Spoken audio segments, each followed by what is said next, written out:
आदरणीय सभापति जी, 2014 के पहले वो भी एक वक्त था कि जब आतंकी आकर के जी चाहे वहां, जब चाहे वहां हमला कर सकते थे।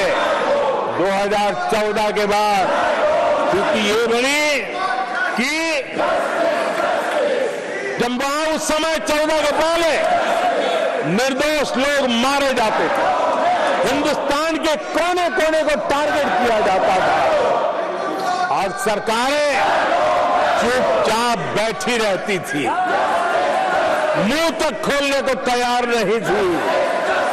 आज 2014 के बाद का हिंदुस्तान घर में घुसकर मारता,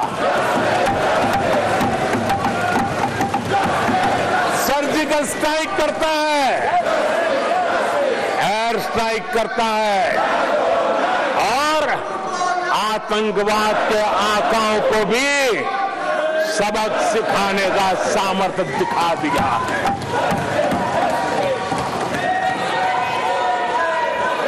आज आदरणीय सभापति जी, देश का एक एक नागरिक जानता है कि अपनी सुरक्षा के लिए भारत कुछ भी कर सकता है। आदरणीय सभापति जी, आर्टिकल 370 इसकी पूजा करने के वाले लोगों ने, वोट बैंक की राजनीति का हथियार बनाने वालों ने 370 को उसने जम्मू कश्मीर का जो हालात कर दिए थे, वहां के लोगों के अधिकार छीन लिए थे। भारत का संविधान जम्मू की कश्मीर की सीमा में प्रवेश नहीं कर सकता था और यहां संविधान सर पे रख करके नाचने वाले लोग संविधान को जम्मू कश्मीर में लागू करने का हौसला नहीं रखते, बाबा साहब अम्बेडकर का अपमान किया करते और 370 का वो जमाना था, सेनाओं पर पत्थर चलते थे और लोग निराशा में डूब करके कहते थे अब तो जम्मू कश्मीर का कोई हो नहीं सकता है। आज आर्टिकल 370 की दीवार गिरी, पत्थरबाजी बंद है, लोकतंत्र मजबूत है और लोग बढ़ चढ़ करके भारत के संविधान में भरोसा करते हुए, भारत के तिरंगे झंडे पर भरोसा करते हुए, भारत के लोकतंत्र में भरोसा करते हुए बढ़ चढ़ करके मतदान करने के लिए आगे आ रहे हैं, ये साफ साफ दिखाई देता है। आदरणीय सभापति जी, 140 करोड़ देशवासियों में ये विश्वास पैदा होना,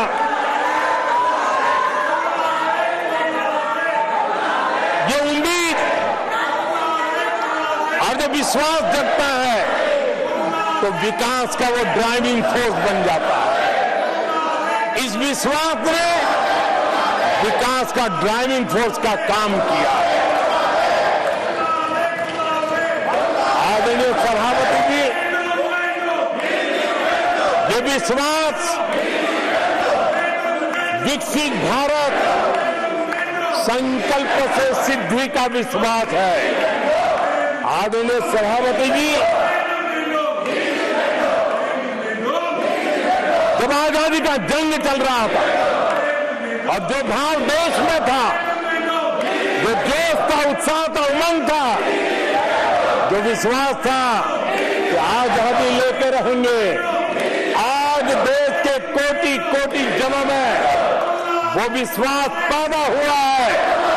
इस विश्वास के कारण आज विकसित भारत होना एक प्रकार से उसकी मजबूत नींव इस चुनाव में शिलान्यास हो चुका है।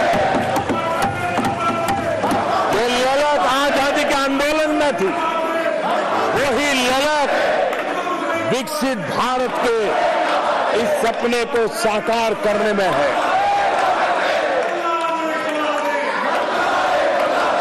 आदरणीय सभापति जी,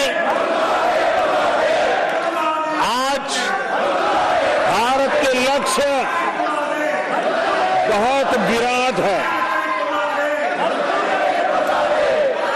और आज भारत को एक ऐसी स्थिति पर 10 साल में पहुंचा है कि हमें खुद से ही स्पर्धा करनी है, हमें ही अपने पुराने रिकॉर्ड तोड़ने हैं और नेक्स्ट लेवल पर हमें हमारी विकास की यात्रा को ले जाना है।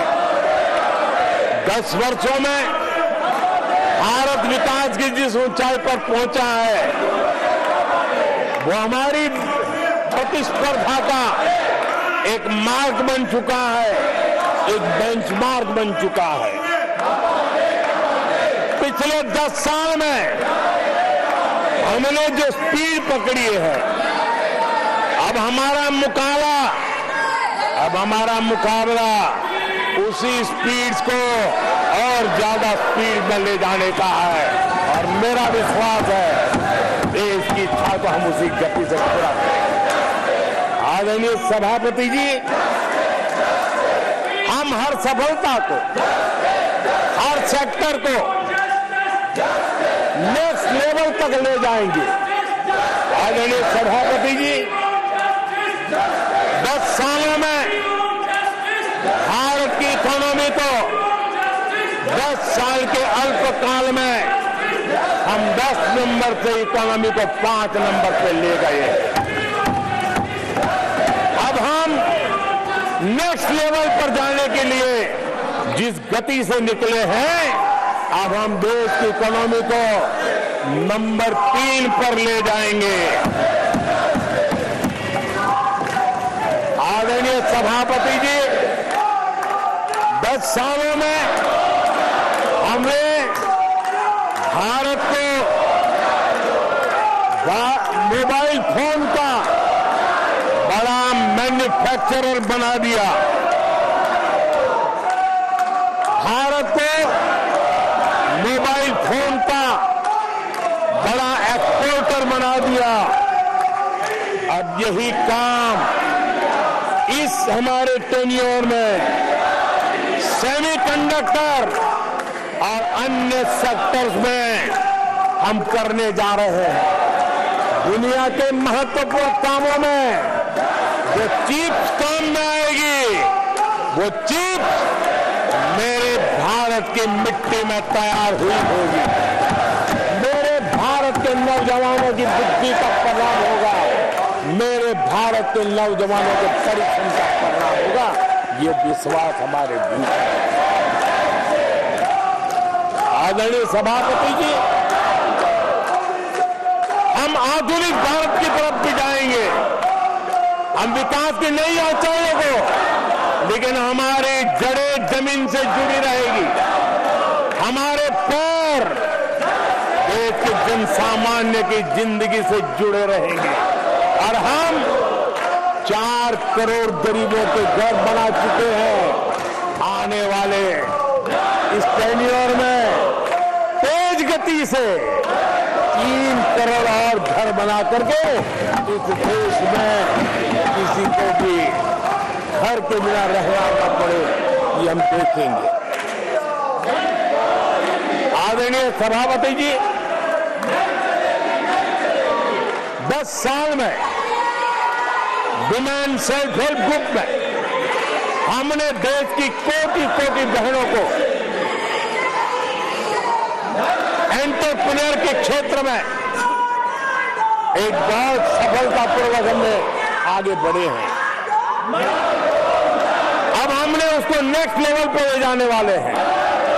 अब हमारे वुमेन सेल्फ हेल्प ग्रुप में जो बहनें काम कर रही हैं, उनकी आर्थिक गतिविधि इतनी बढ़ाना चाहते हैं, उसका इतना विस्तार करना चाहते हैं कि हम बहुत कम समय में 3 3 करोड़ ऐसी बहनों को लखपति दीदी बनाने का संकल्प लेकर के चलने वाले।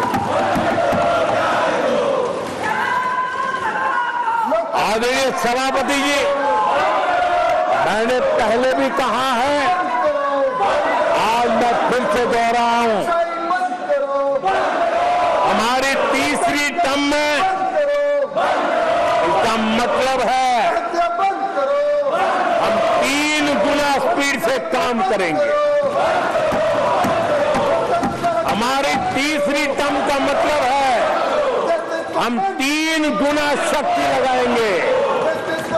हमारी तीसरी टर्म का मतलब है हम देशवासियों को 3 गुना परिणाम ला करके देंगे।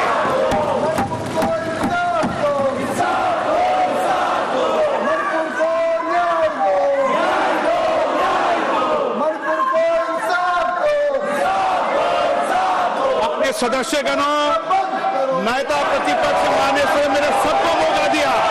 आपने 90 मिनट बोला, ये संसद में तरीका ठीक नहीं है।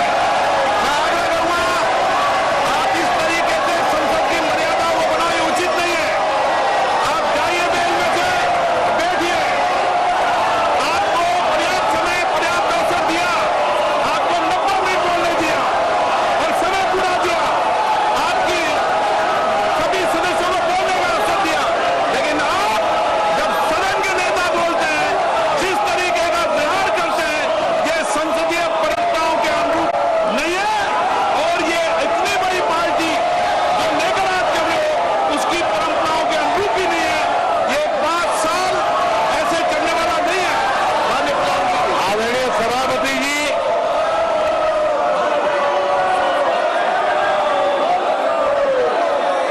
आदरणीय सभापति जी, एनडीए का तीसरी बार सरकार में आना एक ऐतिहासिक घटना है। आजादी के बाद ये सौभाग्य दूसरी बार इस देश में आया है और 60 साल के बाद आया है। इसका मतलब ये सिद्धि पाना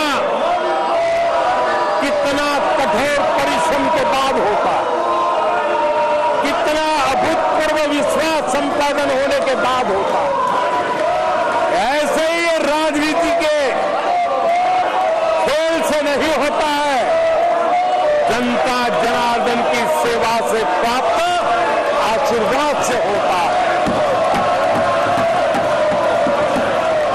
आदरणीय सभापति जी, जनता ने हमें स्थिरता और निरंतरता, इसके लिए जनादेश दिया। लोकसभा चुनाव के साथ ही आदरणीय सभापति जी, लोगों की नजर से चीजें जरा ओझल हो गई। लोकसभा के चुनाव के साथ साथ हमारे देश में 4 राज्यों के बीच चुनाव हुए और आदरणीय सभापति जी, इन चारों ही राज्यों में एनडीए ने अभूतपूर्व सफलता प्राप्त की है। अभूतपूर्व सफलता प्राप्त, हमने शानदार विजय प्राप्त की। महाप्रभु जगन्नाथ जी की धरती उड़ीसा ने हमें भरपूर आशीर्वाद दिया।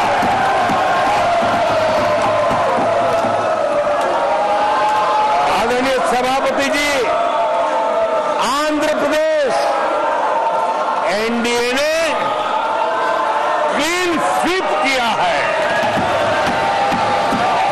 सूक्ष्मदर्शी यंत्र में भी ये नजर ले जाते हैं। आदरणीय सभापति जी, अरुणाचल प्रदेश हम फिर एक बार सरकार बनाई है। सिक्किम में एनडीए ने फिर एक बार सरकार बनाई है।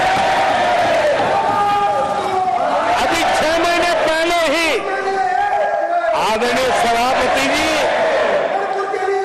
आपका होम स्टेट राजस्थान, मध्य प्रदेश और छत्तीसगढ़ में हमने प्रचंड विजय पाया है।